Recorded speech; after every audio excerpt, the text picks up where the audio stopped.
Teachers of Reddit, what is the most depressing thing your kids have said? I had a student that frequently lingered in my classroom after school. She often looked ill and was always very weird. One day she opened up to me and said that her mother and her live-in boyfriend shot up heroin every night. I told my principal after she spoke to me, and she informed that CPS was already involved. A few days later the same girl told me that her mom and boyfriend would shoot her up with heroin and tell her that she couldn't tell anyone they were still doing it because she would get in trouble for doing it too. She asked me to keep it a secret, which I obviously couldn't because she was worried she'd get arrested for drug use. She no longer lives at home, thankfully. One of my students, who was always in a good mood, came into the class looking very down. She was not acting her usual self. I had to get onto her several times for being on her phone. Again, very unlike her. She asked if she could speak to me in the hallway. Kid, I'm sorry for being in such a bad mood today. Can I tell you why? Me, of course. Kid proceeds to take her cardigan off. She had a tank top on underneath and showed me welts that she had gotten the night before from her mother beating her with an electric cord. She says, "My mother beat me for no reason last night and I don't know what to do." Sadly, it was not the first time I had to report. I teach pretty much exclusively college freshmen, and by that point they all have that fatalistic sense of humor anyway, but it gets real sad when they get to the end of their rope. Nothing specific that I can remember, but a lot of why did I think I could make it in college? I'm too stupid for this. I should drop out. And they actually mean it. Stuff like that. Monday, however, a student asked to talk to me before class and said, "I know this paper is important and all, and I don't want you to hate me, but I couldn't get my paper done. And I'm used to this sort of thing. I mean, it's just natural." But then he take a deep breath and blurts out, "My dad called me last night and told me he was leaving my mom and moving away, so he's leaving me too, and I just couldn't deal with it. I'm really sorry if you're mad at me. It just hits me hard when they have to deal with more than they should, and on top of that they think I've formed a personal opinion of them and that I'm going to think badly of them based on something like this." I ran holiday science workshops filled with brainy kids, as you'd expect. There was an 11-year-old girl who was brilliant at everything. The content was clearly beneath her. Very quiet, respectful, well liked by the other kids. Her parents were moving soon because she received scholarships to a prestigious school. Whenever her dad came to pick her up, he was obviously proud, telling me about all her achievements, how she was in advanced classes, just won all these sports awards too, etc.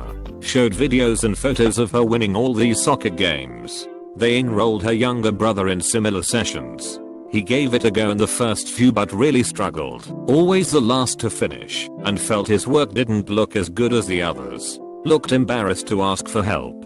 He screamed at his sister when she tried to fix his circuit. Eventually he just began acting out, putting off the work, challenging me to get a laugh out of the other kids, messing around. After a disastrous month he stopped trying altogether. He just came in one afternoon and sat there, not doing anything. I tried to engage him in the activity and said if he didn't like what the other kids are doing, we could pick anything else he wanted to do.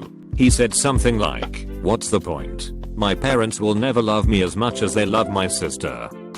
I've had a lot, but one morning 2 students came in early to my room and asked if they could use my student computer. I said sure, and figured that they just needed to finish a project and knew I always got to school early. Nope. Turns out their best friend was murdered 2 days before because he wouldn't give his money he earned to someone trying to rob him. His family needed the money to not be homeless, so he died trying to look out for his family, and for like $80 or something. My students were creating flyers and a GoFundMe so they could try to help the parents not be homeless and to afford a funeral. To make matters worse, the kid was murdered on a Saturday. He was left to bleed out and die, to be found the next morning. The fucking murderer came to my school on Monday, as if nothing had happened. Cops pulled him out of the class in the middle of the day once they had figured out it was him.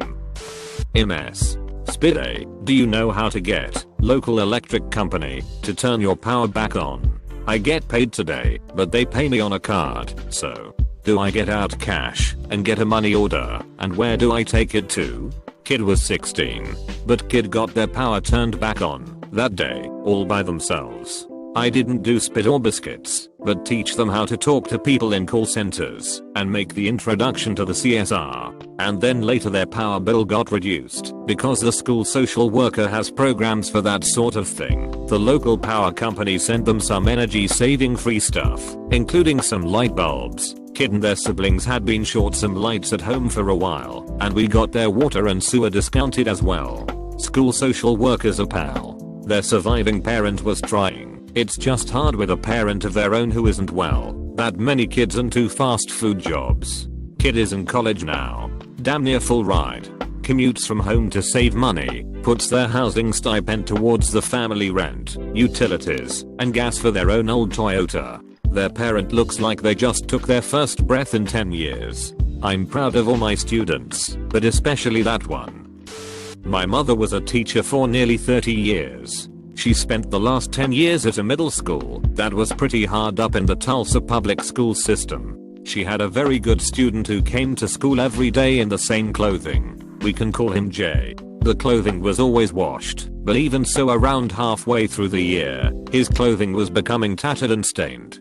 The other students began to notice and make comments. The school tried to give him clothing but he refused. He would not accept a handout. A few teachers came up with a plan for the school put on a contest, where the winner was given some new, very nice, school clothing. This contest was set up for Jay to win. This way he could have new clothing, and not feel as though he was given anything. Jay won the contest. He accepted the new clothing gladly. The next day he was still wearing his old clothes. My mom asked him why he was not wearing the new clothing. Those are my trophies. I have them hanging on my wall. Rips my heart right out of my chest. Can you be my mom? 15 years old, totally serious. This is my real family. Different student referring to the teachers and friends at school. I don't deserve this. Teen when given a sweater on a very cold day. I hear a lot of this stuff. I wish there was so much more I could do. A couple in the running. My boyfriend was shot in front of me and died in my arms. The ambulance we called never arrived. Mom went to go stay with my older sister, 3 states away, for a while. She told me I'm in charge of his twin 15-year-old brother, and we need to make sure we stay at specific shelter. She never came back. A visibly sick student in class mom said she's working, and I tried to call my dad. He hung up on me. He doesn't care about me anyways. On the first day of school, and the first day of my career, how was your morning? Dude took 2 to the chest on his front porch on my way to school. Don't worry though, I didn't see his face. What are we doing today? A 6-year-old preschool kid took my hand and wanted to show me something he had drawn. The drawing was in dark colors and sort of angry looking.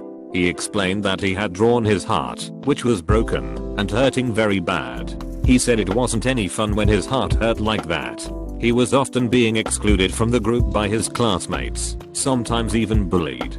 He didn't have the social skills to communicate well with his friends, which led to him being very misunderstood, even though he always meant well. Had a kid read a story about a dog being cloned, but she latched onto the part where the dog died and started bawling. I took her out for a walk to calm down and asked her if she had any pets. She used to have a dog, but it chewed a shoe, so her parents gave it away. She used to have a cat, but it scratched dad, so they gave it away. They had a lizard, but parents forgot to feed it and it died. On and on and on. This string of horrible pet owner stories. I really regretted opening that can of worms, but it did take her mind off the story and she stopped crying. I've only been teaching for around 9 months, but one sticks out. I do a lot of one-to-one work with a reception age child, 4 to 5, who has quite severe ADD and needs constant supervision. I get to take him outside and do gross motor work with him, and I've really took a shine to him. Broke my heart a couple of weeks ago when he was stopped by the deputy head and told off for running down the corridor. He burst into tears, which is completely unlike him, and said, "I just can't get the naughty out of my brain." High school teacher at a school for at-risk youth, so I get a lot of depressing shit. I really bonded with one student about comic books and even let him borrow my first edition Umbrella Academy comics. He was homeless and living at a friend's house on a yoga mat on the floor for the better part of a year. He asked me to adopt him. Wish I could, buddy. I wish I could. My students are the reason I want to become a foster parent though.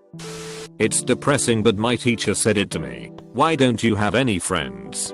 Do you want me to talk to the other kids? To add you to their group? Proceeds to tell a group of children to add me to their group, and being rather loud. Other kids, HMM. Nothing changed. I never changed until the end of school and rarely had someone to even sit with me in class. This was one of the reasons why I had such low attendance in school. Already made a comment, but I've been thinking about his thread because this is my life every day. Other moments in my career that have touched me. Student of mine drops out to get a job. Happens quite a bit because of the economy where we live. Student in question is couch hopping and trying to support himself and can no longer afford to not work, so I don't see him for 6 months.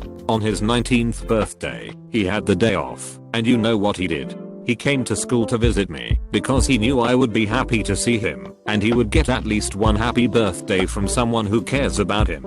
Anytime a student says anything, like you're the only one who cares about me, you're the reason I come to school, you're the reason I graduated, etc. Kills me every time. Anyone can graduate high school, but they lack the confidence in themselves to see it. I try so hard every day to let them know they can do it, but they go home and get the opposite from their parents. Some days I might be the only positive interaction a student has. I always say good morning when they come in and goodbye when they leave, so they know they are being noticed. I try to always use their names when greeting them, so they know it's specifically for them. I try to remember important dates for them, birthdays/court dates/ if they are going to their driving test that day, and congratulate them personally, or ask how it went. I want them to know they are seen and someone cares. I had a student write his will in his notebook. I was walking around at the start of class, checking to make sure students were starting their bell work, responding to a prompt, and I didn't believe what I saw at first. I immediately talked to him outside and sent him to the counselor, but it was one of the most depressing yet jarring things I've seen. He was 12 years old when this happened. Thankfully he is still alive and well. Not a teacher, but one of my close friends. I've known her since the start of high school. She never realized her home life was as bad as it was. She spoke about her mum neglecting her, while the 14 foster cats they could barely afford to feed were spoiled rotten, and how eating the same thing every night, her only meal for the day, started to make her nauseous. The real kicker is that her mother got cancer, and as soon as she died, she said, "I'm so glad she's dead. I wish she died sooner," or something along those lines. She was 16 when her mother died, and she's 18 now. She's never going to leave those horrible scars, and the things she tells me about are horrifying. She lives with her dad now, and has a proper home, regular good meals, etc. I have no idea how her dad didn't get custody when she was a child. He's an amazing dad to her, and would probably do anything to help her more. I have a student with severe AD. He's always talking and interrupting in class, but doesn't seem to be able to stop. He'll also get up and bother other students, etc. His parents have refused to try any way to help him. All the other kids hate me, don't they? It breaks my heart that it's true. Oh, this kid is also 8. My student told us that her mom was taken by ambulance to the hospital the night before after she stopped breathing. The other kids pressed her on what happened, and she just shrugged and said her mom would be okay. 2 days later, I got the word that her mom was brain dead. Her daughter had no idea. That Friday afternoon, I let the kids have an extra recess and watched my student play and laugh with all the other kids in the sun, knowing that she might not be happy like that again for a long time. Note to the teachers: when I was about 15 and going through some rough stuff at home, I wrote that I wanted to die in the back of my maths book one lesson. I didn't expect anyone to find it, but my teacher, who was brand new to the profession, did. Although I was a moody, angsty teenager, he took the time to schedule a counselor's appointment on my behalf and sent me to the office in the block of my next maths class. I was so angry at him for sending me there and assumed it was because he hated me and wanted me out of the class. Looking back, I'm eternally grateful. I got the help I needed, got support for my family issues and schooling issues, and came out of high school a happy kid. If you see something, anything at all, please report it. I can't tell you how different things could have been if I'd kept quiet. We may be moody, grumpy, and ungrateful teenagers, but deep down, we are still just kids who might not want to open up unprompted. Not a teacher, but a student. We had a teacher, Mr. B, who had cancer while we were in school.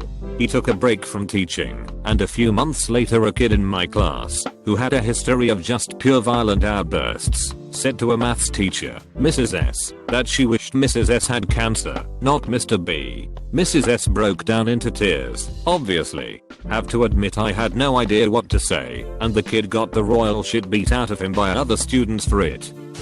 I can think of so many. However, the worst was a student who didn't plan to be around for the holidays. He had decided to end his life when school broke up, which at the time was the end of the week. He started making goodbye type comments, and when I realized what may be happening, I spoke with him. Not a new experience for me. He told me what he had planned, and that I didn't need to worry, no one would miss him. I already knew a lot about his life, and this was the point in my life that I knew I was sitting with the loneliest person on the planet. Long story short, he is still well and good to this day, and still in contact with me after a number of years. I taught students with intellectual disabilities. Some people use the term mentally challenged. I can't remember what we were doing, but I had a student who had a hard time stringing complete sentences together look at me and say, I don't want to be retarded. I want a smart brain like you. It was heartbreaking. Most of them knew they had disabilities and understand just enough to feel inferior. I was speechless, but if it happened again, I'd remind this child of his remarkable gift of humor and bringing joy to others.